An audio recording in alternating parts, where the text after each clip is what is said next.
Hello friends, आपका बहुत बहुत स्वागत है आपके अपने YouTube channel RC short hand में।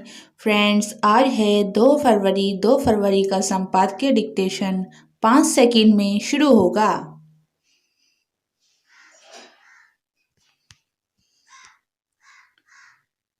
Ready start. अर्थव्यवस्था को पटरी से उतार देने वाली महामारी के बीच आए आम बजट ने केवल नए टैक्स की आशंका को ही दूर नहीं किया, बल्कि ऐसे कई सुधारों की राह भी खोली जिनकी प्रतीक्षा एक अरसे से की जा रही थी। सबसे उल्लेखनीय यह है कि विनिवेश के लक्ष्य को हासिल करने के उपाय तय करके यह स्पष्ट करने की भी कोशिश की गई कि सरकार का काम उद्योग चलाना नहीं है।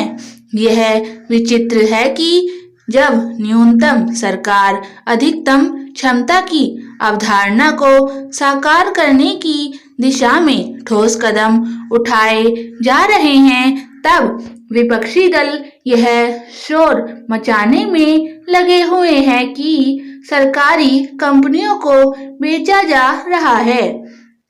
हास्यास्पद यह है कि इनमें वह कांग्रेस भी शामिल है, जिसने अपने समय में विनिवेश नीति को आगे बढ़ाया। विपक्ष के रवैये से तो यही लगता है कि वह समाजवादी सोच वाली अर्थव्यवस्था को नाकाम हो जाने के बाद भी यह मानकर चल रहा है कि सब कुछ सरकार को ही करना चाहिए और उससे ही लोगों में खुशहाली आएगी। 7 दशक बाद भी यह सोच राजनीतिक दिवालियेपन का परिचायक है। यदि भारत के साथ स्वतंत्र हुए अन्य देश आर्थिक प्रगति में आगे निकल गए, तो इसी कारण कि वहां की सरकारों ने सब कुछ खुद करने की नीति नहीं अपनाई। निसंदेह बजट के हर एक प्रावधानों पर विपक्ष का सहमत होना आवश्यक नहीं। किसी को ऐसी अपेक्षा भी नहीं करनी चाहिए, लेकिन उसका यह संवेद स्वर उसकी गंभीरता को ही बयान करता है कि गरीबों किसानों के लिए बजट में कुछ भी नहीं है और उसमें केवल पूंजीपतियों का ध्यान रखा गया है। इस तरह की घिसी-पिटी और उबाऊ बातें करके विपक्ष केवल लोगों को गुमराह ही नहीं करता, बल्कि उपहास का पात्र भी बनता है। कोई भी बजट हो, उसमें केवल खामी उसे ही दिख सकती है जो घोर नकारात्मक में आकंठ डूबा हो।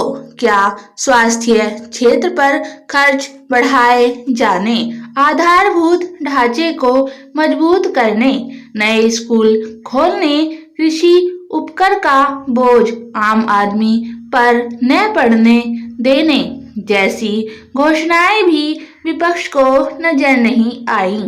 यह सही है कि आयकर दाताओं को कोई राहत नहीं मिली, लेकिन क्या यह महत्वपूर्ण नहीं कि महामारी के चलते अर्थव्यवस्था के पस्त होने के बाद भी कोई नया टैक्स नहीं लगाया गया।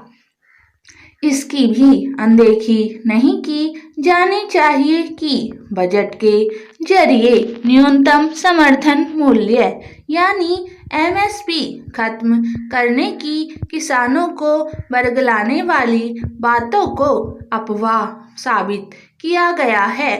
उचित यही है कि बजट पर व्यर्थ की आलोचना की परवाह किए बिना सरकार उसमें की गई घोषणाओं पर अमल के लिए अपनी प्रतिबद्धता का परिचय दे। स्टॉप।